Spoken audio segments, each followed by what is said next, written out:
Muitos me questionam como eu comecei a pesquisar e adentrar o mundo do catolicismo tradicional, né? É uma história que eu vou tentar resumir, é muito grande, mas vou tentar resumir aqui em poucos minutos, porque eu não quero ser enfadonho, não quero que ninguém se canse vendo esse vídeo.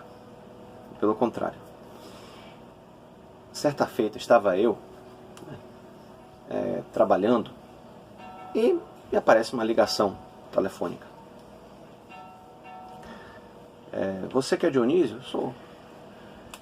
É porque você mandou uma pergunta para o professor Orlando Fedeli. Eu disse, sim, do Sat Monfort. Pois é. Você fez uma pergunta sobre a igreja ortodoxa e ele olhe lá no site, ele respondeu. Eu disse, nossa, eu não sabia o que era catolicismo tradicional, não sabia de nada do que hoje eu sei. Procurei me informar, né, sobre essa situação do catolicismo tradicional, tão logo essa ligação me foi feita. O nome do rapaz era Adriano Araújo, ele era um dos discípulos do professor Orlando Fedeli. E eu tinha uma pergunta, essa pergunta sobre o catolicismo, lancei no site, ele respondeu. Eu não tinha, a primeira vez que eu tinha acessado o site, não tinha adentrado com profundidade o site Monfort, um site que eu recomendo até hoje. Bem, alguns dias depois, esse rapaz Adriano Araújo me convida para eu ir à missa. Eu estranhei, porque todo domingo eu ia à missa. Todo domingo, como é o dever de todo católico, né? A missa é o culto cristão por excelência. Eu ia à missa lá perto de onde eu morava. No caso, né, naquela época, eu morava aqui num bairro chamado Vila Laura, aqui em Salvador. E tinha uma igreja que eu sempre ia, né? Jesus de Nazaré, sempre ia a essa igreja. E nesse dia eu fui chamado, né, convidado carinhosamente para ir à missa em uma comunidade rural praticamente, no meio da Mata Atlântica, uma fazenda, né? Eu peguei uma carona, né, com uma pessoa que me levou lá, a uns 50 quilômetros daqui de Salvador, 40, 50 quilômetros. A gente pega a BR-324 e entra para uma estrada de terra, são cerca de 10, 12 quilômetros de estrada de terra. Me lembro muito bem. A missa começava às 8 da manhã. Eu disse, eu sempre fui à missa, não sei por que eles me convidaram para essa missa. O que tem essa missa de diferente? Sempre me questionei, né? Aí eu peguei o carro, fui, bem cedo, acordei cedo no domingo. Chegando lá, na época não tinha a igreja que tem hoje lá, que o padre Jair Brito construiu, com a ajuda de muitos e claro também com esforço próprio também. A missa era na capela pequena, Santíssima, a capela ainda existe. Eu estranhei ver tantas moças de véu, os rapazes todos bem alinhados. Eu disse, nossa, eu me sinto aqui como se eu estivesse nos anos 40, 50. Estou em outro mundo, um mundo que já não existe. De repente, eles não me falaram nada, eu queria saber o que tinha tão especial nessa missa. Daqui a pouco, ouve-se o sino tocar, a sineta tocar, o padre faz o asperges, joga água benta, todos ali que estão, e eu fui um dos que recebi água benta, e vi aqueles paramentos antigos, que eu não conhecia aqueles paramentos, a casula romana, não conhecia nada daquilo, a alva, a casula romana, o amicto, o símbolo, nada, eu não sabia nada, e me achava católico. Bem, a missa começa, e as orações ao pé do altar. Eu totalmente deslocado, não sabia sequer o que estava sendo rezado ali. E a pessoa que estava ali junto me cutucou, me cedeu um missal, abriu na página que estavam acontecendo as orações. E eu comecei a ler as orações em latim e ao lado as traduções, a tradução em português. Fiquei maravilhado. As orações, muitas vezes a gente pensa assim, a missa em latim é apenas uma tradução, a nossa missa é uma tradução da missa que tinha em latim. Não é. Eu estava ali assistindo a minha primeira missa tridentina, também chamada missa gregoriana.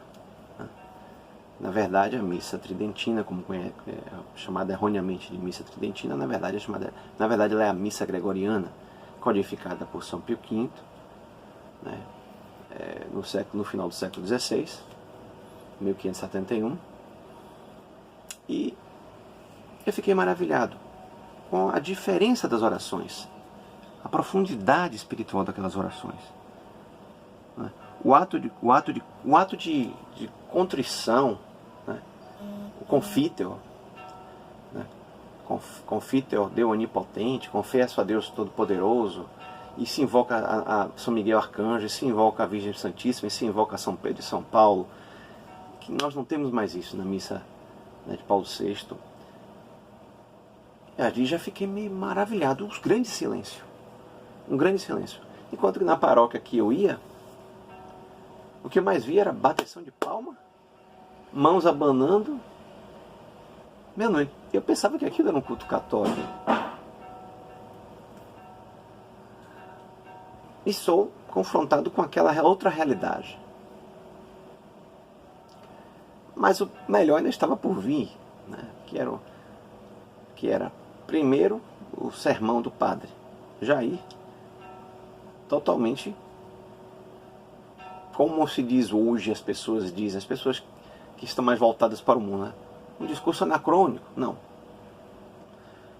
Um discurso de verdadeira doutrina católica.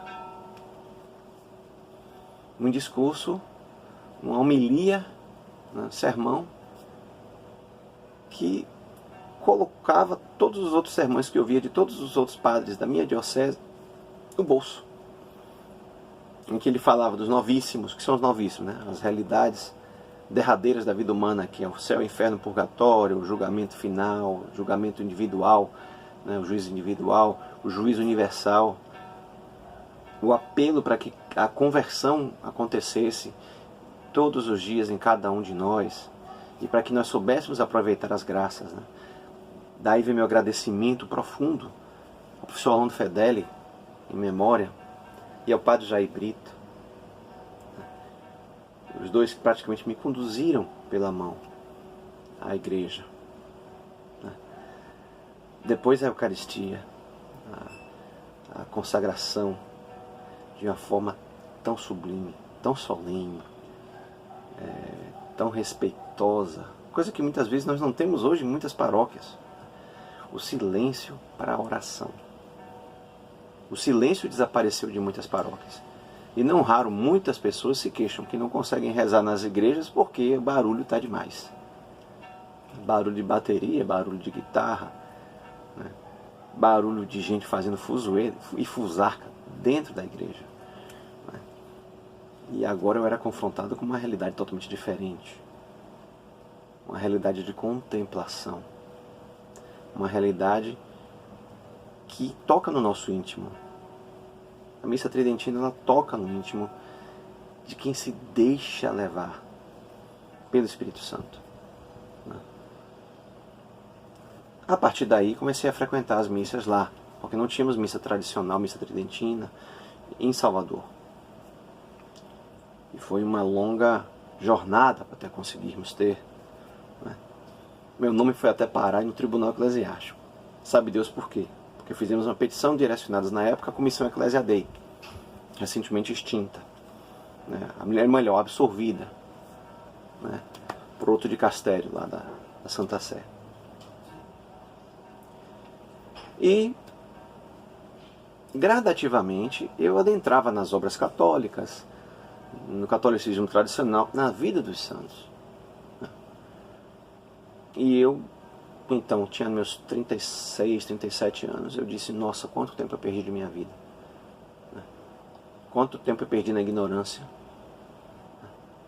no pecado, nas minhas omissões e negligências. E cabe aqui justamente esse apelo para quem está vendo esse vídeo. Vamos fazer uma jornada intimista da tradição católica. Procure a missa tridentina, a missa tradicional, em sua diocese, em sua paróquia. Veja o que você pode fazer até mesmo para lutar pela implantação da missa né, tridentina, chamada vulgarmente em latim, porque até a missa do Rito Novo de Paulo VI, a missa que se celebra hoje em dia normalmente, ela pode ser em latim. Né, esse latim que nos remonta à nossa ancestralidade da cultura ocidental. Né? Eu acho engraçado, não é? Muitas vezes se questiona, eu não entendo latim, ninguém entende latim. Eu queria questionar essas pessoas que muitas vezes dizem, eu oro em línguas na igreja. Eu oro em línguas que ninguém está entendendo nada. Pelo menos tem o latim. E o latim você sabe que tem uma tradução ao lado, você entende o que está sendo rezado. Então vamos procurar essa espiritualidade.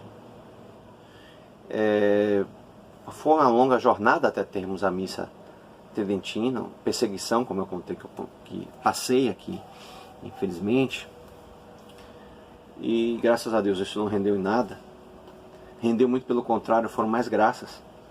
Porque aqueles que lutam pela tradição, aqueles que lutam pela verdade, sempre são perseguidos.